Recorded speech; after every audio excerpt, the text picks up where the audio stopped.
Hello ladies and gentlemen, and welcome back to Sunless Skies. We're still in Worlebury-juxta-Mare. Juxta-Mare? Not very good at that. We're going to see if we can get back in, because I need to talk to the people who paid me, well, gave me a job to go and mess up a cult. So, I'm going to get in by giving them crockery, because I always have hundreds of crockery. And hope this is easy.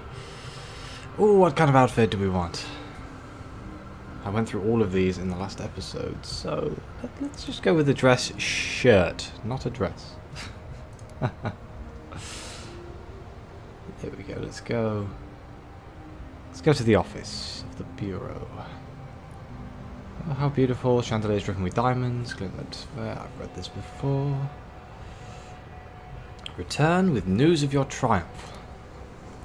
Today, a plush elephant lies disemboweled on his desk, cotton spilling from the wound. The toy maker appears to be replacing its stuffing with iridescent C-class, each cut a perfect glimmering trapezoid. Speak. He drawls, his voice castrato-sweet, now replacing the toy's eyes with verdigris caked coins? What's verdigris? So intent is the toy maker on his labour that he does not look up once, not even when you reach the coda of your exposition. It is only at the end that he speaks again, his tone bored. Well done, your radiant muck snipe. I'd say... You radiant muck snipe? What kind of... I'd say you've exceeded my expectations, but that'd be lying. I had none. Well, that was very nice, was it? But, what is a radiant muck snipe? That's not one you're going to be hearing on the street anytime soon, is it?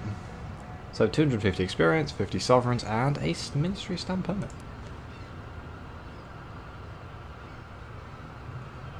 Flying into the sun? Why ever not? You're interested in helping? Divine.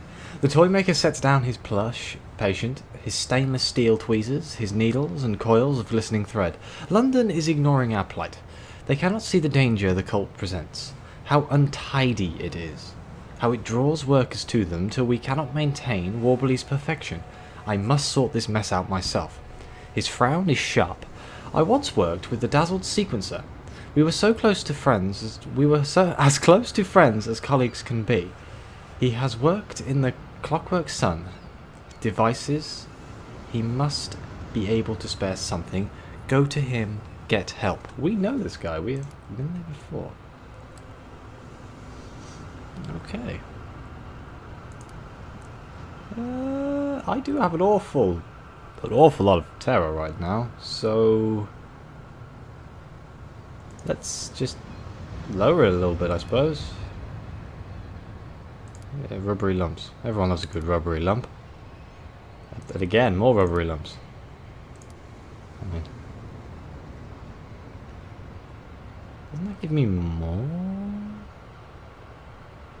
terror? There's a chance that gives me terror. Let's just get some more rubbery lumps.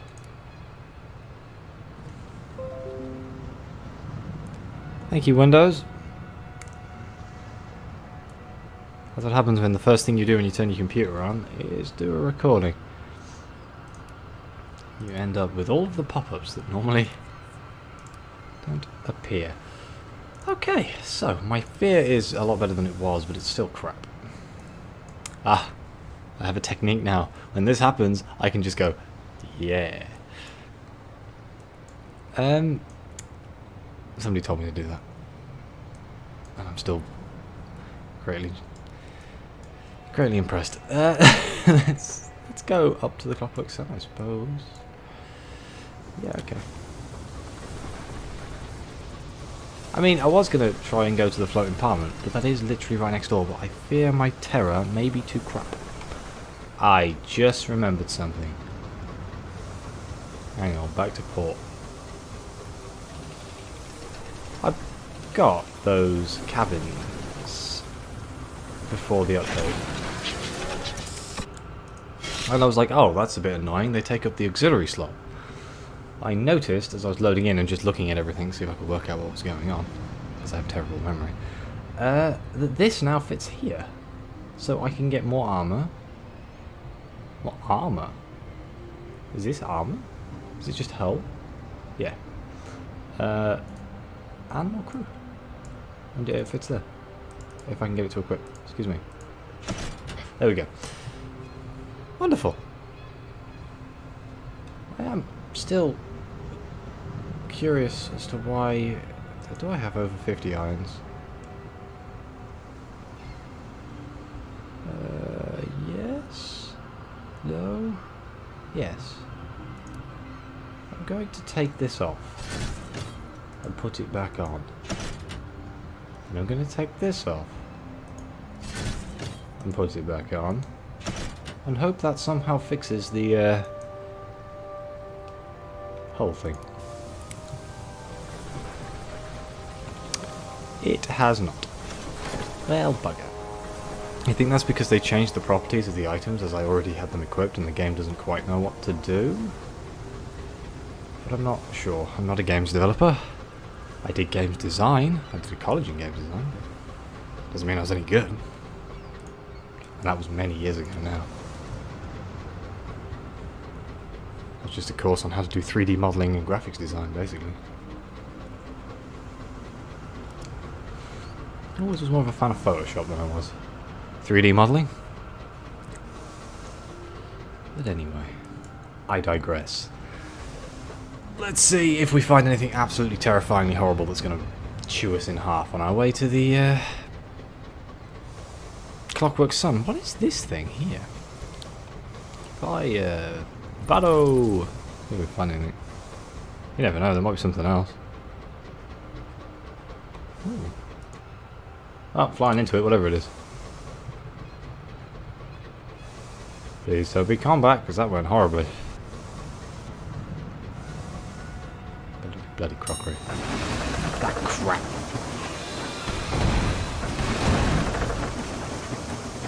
Hey.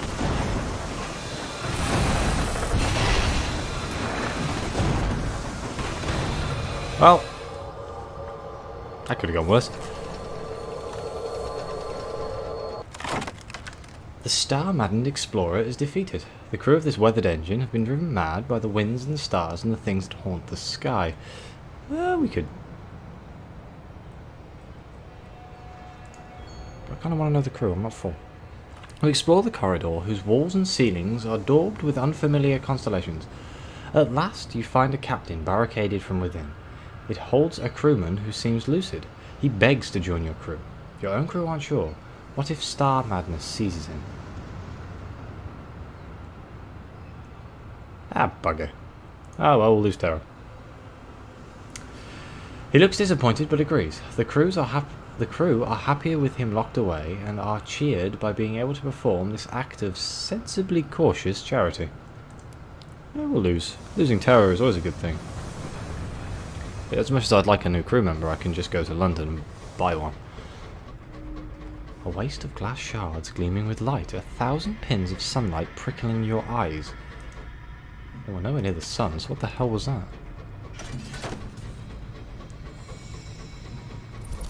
Hello? Find me something.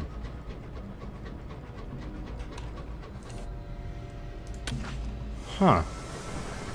I had a feeling this is gonna suck. Oh, it's like the bottom part of the crystal field we found so many episodes ago.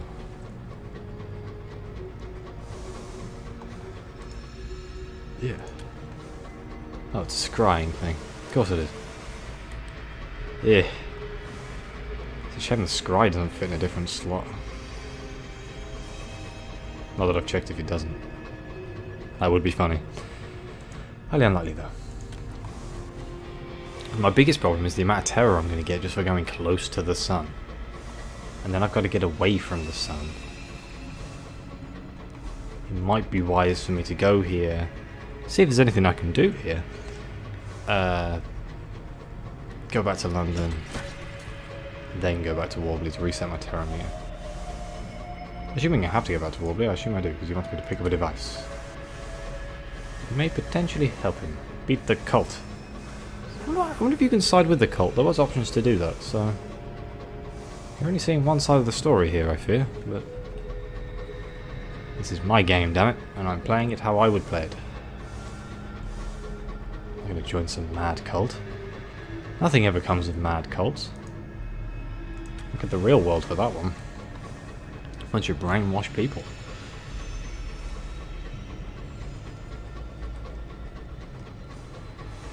I mean, I'm sure there's some nice ones out there somewhere, but I don't know. Ah, sun. Terror. Yep, I get it. It's scary as all balls.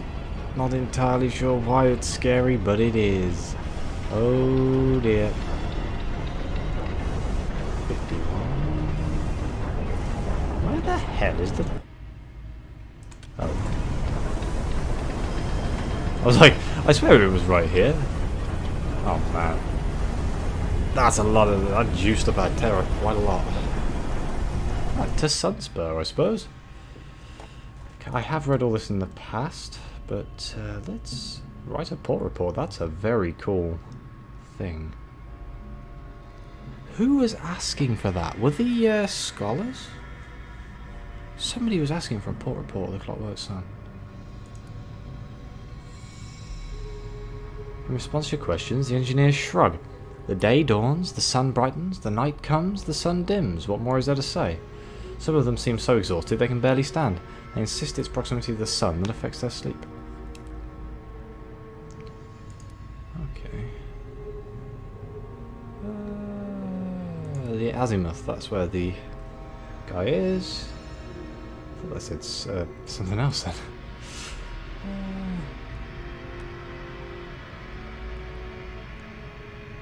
Oh, well, let's complete our charitable assignment. A hand settles on your shoulder. From here on out, the coffers of Azimuth are dedicated entirely to the betterment of mankind, says the sequencer, breathlessly. Together we'll bring light to even the darkest regions of Albion. I hope you'll join me in a hymn. Without waiting for your answer, he launches into a breathless hymn. You don't know the words, but you do a credible job of mumbling along. From now on, the sequencer will follow your advice when making his donations to charity. Oh. Well, it's another charitable. Okay, let's do the deliver request for aid. He stammers dizzily to a halt, trailing parables through about power lines and stars in ascendance. Trains plumbed with light. Oh, There's no one I can spare. No, none of them. His brow furrows thoughtfully. There's an explosive in the dome. You could take that back with you. It isn't very pretty, but it is quite loud. You can have it if you find it. And if you promise to be very, very careful, it was meant to end the universe, and I've honestly forgotten why they gave it to me. Oh, Christ.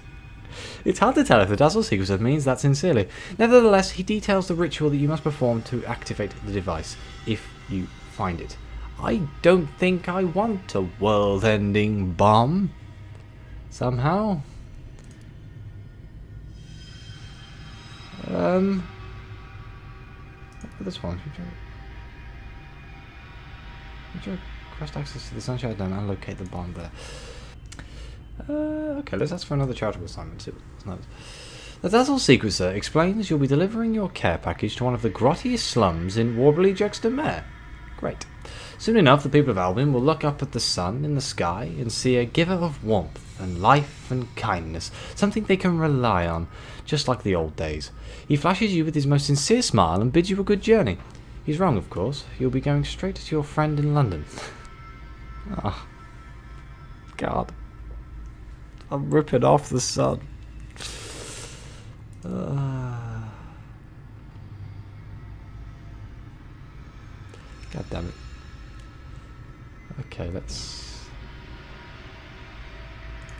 leave Azimuth.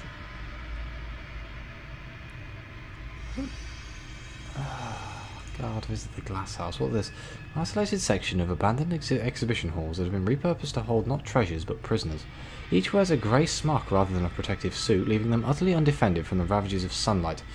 They sit slummed in unlocked cells, making no effort to escape. Where would they go?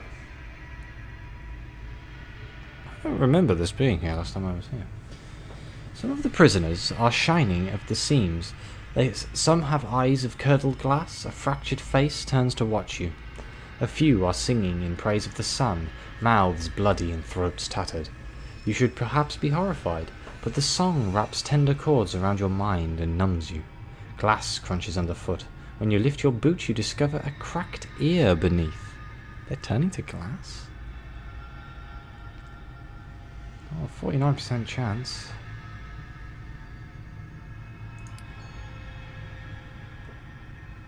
Okay.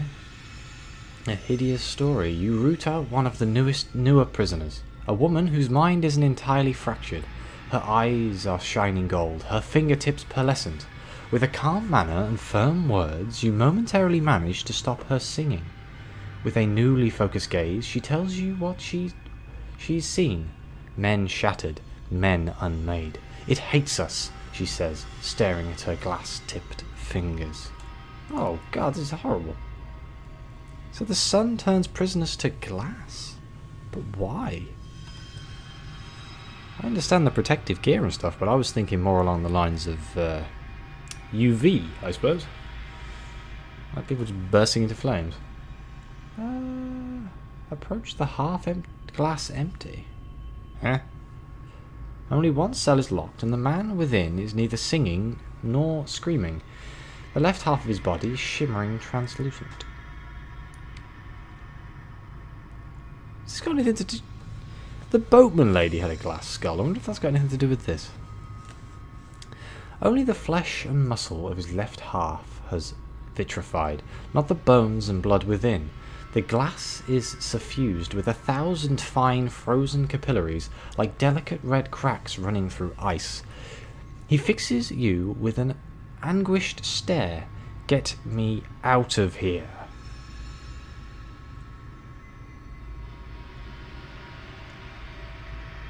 Don't know why you're here, friend. I can't just be like, prison break. Why is this cell locked? His alone. This was an exhibition hall once. Never a prisoner. An engineer must have had to install those bars, especially for him. The others would not leave, even if they could. Their minds are lost. The empty attempts a one-sided shrug. The empty. And well, the Empire sent me here because I was smuggling sunlight from the Neath, back before the horizon closed. When I sold it, I told my customers that the light from the clockwork sun was toxic, and true sunlight was the only cure. Ended up causing a minor panic in London. I think one of the engineers locked me in because he took offence at my criticism, though. He gestures at his vitrified body. I stand by it. Wait, so he was a smuggler, and they locked him up because he's warning people about how dangerous the obviously dangerous sun is? Okay, solid, it's helping. Thank you. His voice is hoarse. Oh, I didn't say that very hoarse. But well. And he speaks in barely a whisper. You need to find me a permit for my release and present it to the steward. Forged, legitimate, I don't care. You'll need to acquire 3 ministry-approved permits and present them to the broken steward to secure the half-glass empty's release. Don't I have 3?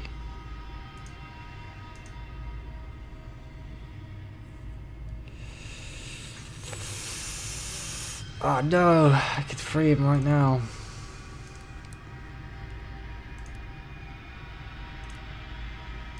Do I have to do it here?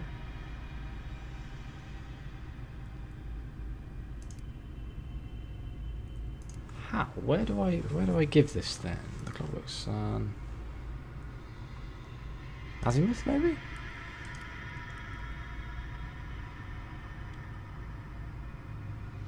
Huh. I have the permits. Maybe I need to leave and come back? Maybe it's in the vault? Beneath the machine-bristling surface you find a ring of 9 vault doors, each engraved with the name of a classical muse. 8 are locked and barred behind signs saying things like vacant or under renovation, or in one case, unfortunate chronological discrepancies. The 9th marked the terrace for Terpsichore is the only door open to you. When you enter, your footsteps ring through dusty barracks and abandoned canteens. These are the engineers' quarters, but they are all on the surface working except one. The broken steward has been working on the sun since before it first shone. She has been here far longer than any of the other engineers above. Nice hat. Ah, here we go. The broken steward makes her way carefully towards you. Cane clacking on the floor, she has a markedly stiff-limbed gait, and her arms creak as she removes her helmet. Are you glass? She catches you glancing at her mouth and smiles even wider. Her teeth are shards of cracked glass, protruding at odd angles from her gums. It's not just the teeth, she says, with a brusque air that brooks no sympathy. Damned sun turned my bones as well. Terrible nuisance, really. It gets in the way of work. You notice her fixed neck, her stiff limbs, her careful movement. It's not too bad, she says. Good thing I like soup. Good God.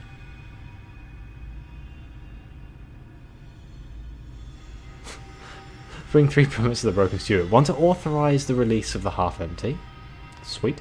1 to authorise the authorisation. Yeah. A 3rd to confirm that the authorisation has been authorised. Why not? Let's go. The steward takes the permits, shuffles through them, then drops them straight into the wastepaper bin. Seems to be in order, she says. I don't know why you were tasked with keeping prisoners here anyway. We were tasked. As far as I'm concerned, my job is to keep the bally lights on, not mess around in politics. Come on. I need to supervise releases personally. Not that it's ever come up before. His mouth is a grim line as she redons her helmet. Her mouth is a grim line as she redons her helmet. With the occasional hiss of pain, she makes her way up to the surface. Sorry. Entering the glass house, the steward can only stare in horror at the state of the prisoners. Has she really been isolated until now? The sun, she mutters. Broken, hateful thing. Damn it. Silently, she unlocks the empty cell. Then she quickly turns to leave. You hear something shatter. She limps away, knee-crunching, leaning heavily on her cane. Oh, this is a horrible, horrible place. The empty steps carefully from his cell. Half his face is contorted with rage and grief and relief. The other half is impassive. Thank you, says the freed prisoner. He pauses, struggling with himself, and then simply repeats, thank you. Shuffling awkwardly, partly assisted by your crew, the half-glass empty boards your train. He doesn't know where he wants to go yet, he says, just away. Anywhere but here, apparently. Wow.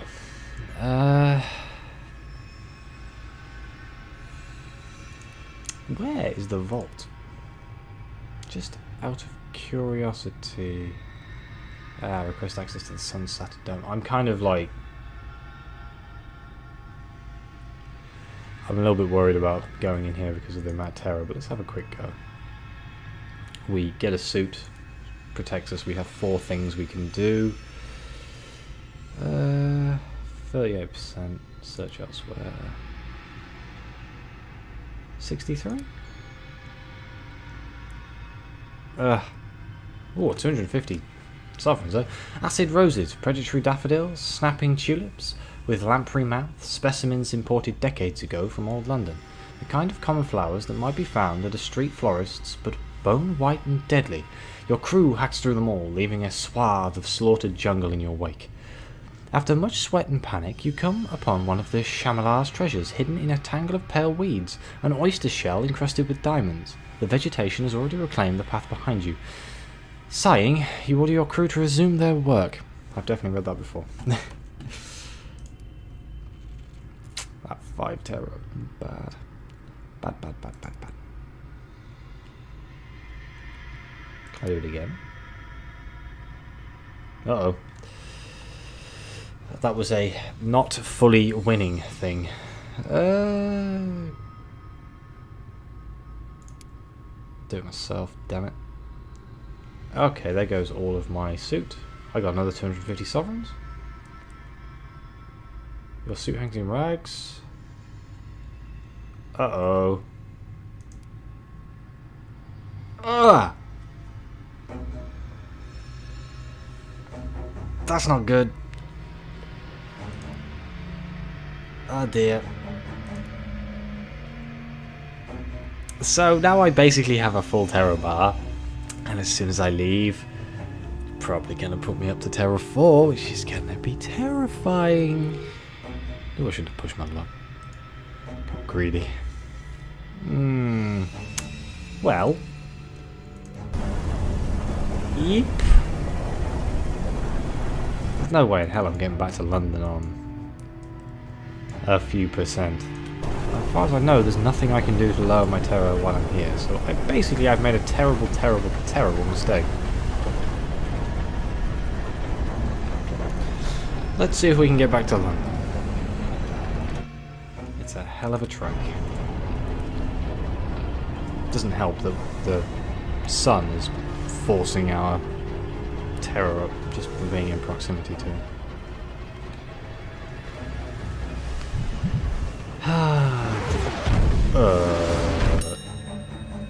Things are getting weird. The fuck was that? A weft of unravelling time.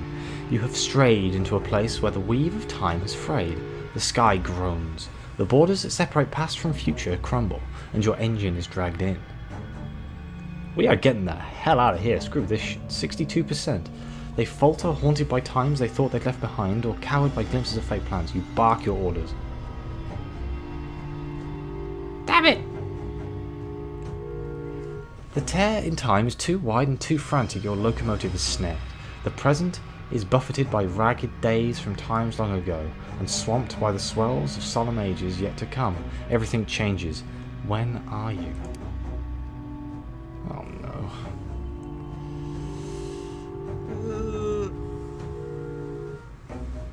Within the weft, past and future knot like dueling pythons. Nothing is constant. Another age washes over your locomotive, and everything changes. I want to get the hell out of here. Cold future. Your locomotive is silent, its engines are still, its coal stores empty. As you make your way to the bridge, you step over slumped corpses pale in fine coats of frost. On the navigator's table is a brittle map, charting a desperate course somewhere no one has any business. There is a corpse in the captain's chair too. You do not look. I can't afford to lose fuel. I don't know how much fuel I'll lose. It's only 43% chance. Oh dear. There is not a drop of fuel left. Nothing to coax the locomotive into moving the scant feet. It must escape the weft. You can only wrap yourself in stiff blankets and wait amidst the corpses of your crew to see if the shifting tides of time take pity on you. Eventually, as the cold reaches your bones, everything trembles as time changes. Okay, escape time when all's as good as new. An old moment from long ago, worn bright with nostalgia. This is the day you first boarded your locomotive. Her fittings gleam. She smells of fresh wood and brass and oil. You were both more innocent then. You'll lose terror, experience, and skyboard. No, screw that. Here we go. This is the one we might pass. Your engine heaves, throwing you to the floor. A shrill shriek of rending steel. Something is gutting your engine. Great claws prizing apart its hull. Is this past? Future? The gun batteries thunder. Sky-suited crew pepper the breach with small arms fire, as a shape presses hungrily against it. Let's go. Ow!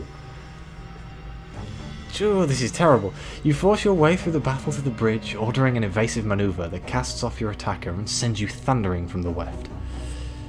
Your engine's scars remain, along with the rounds that have been freshly loaded into the guns, and several of your aggressor's talons blasted up from it in the fray. I don't know what date it was. April 16th, 1906.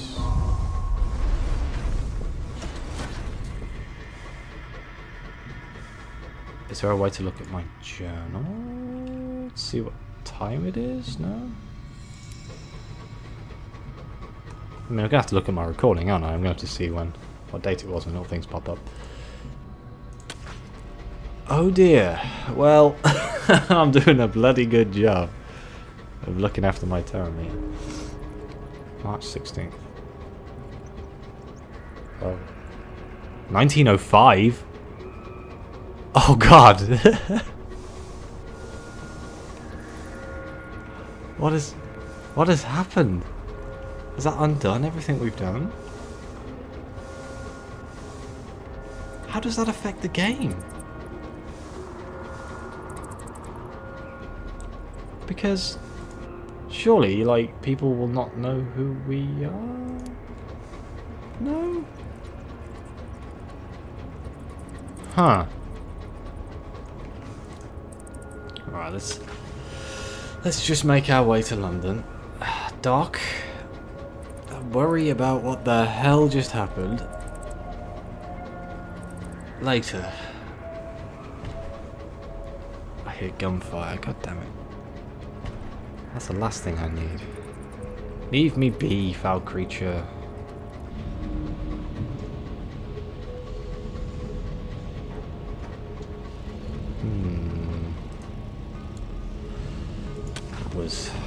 Well, that episode went from being perfectly normal to absolutely terrifying in record time. Clockwork Sun was the mistakes, and then a Weft in Time was just the nail in the coffin. All I know is if it gets to 5, I'm in trouble. Damn. I'm definitely going to have to get a permit. Go back to Madeline's.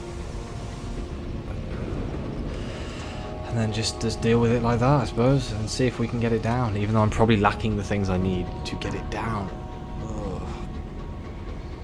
Because I'm guessing it's going to need some very specific items. Because if they made it, they wouldn't make it easy, because horror is meant to be like this insidious killer that's just been slowly building up this whole time. Oh, that's a building. Let's not smash into the building.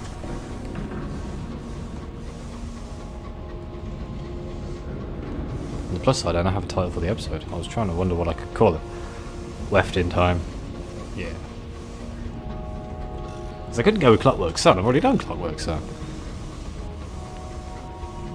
I could have gone with the Empty Man thing. That would have been valid.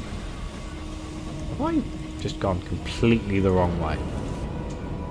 Yes. Answer that question. Yeah, the Empty Man, who's apparently going to come up at some point, right?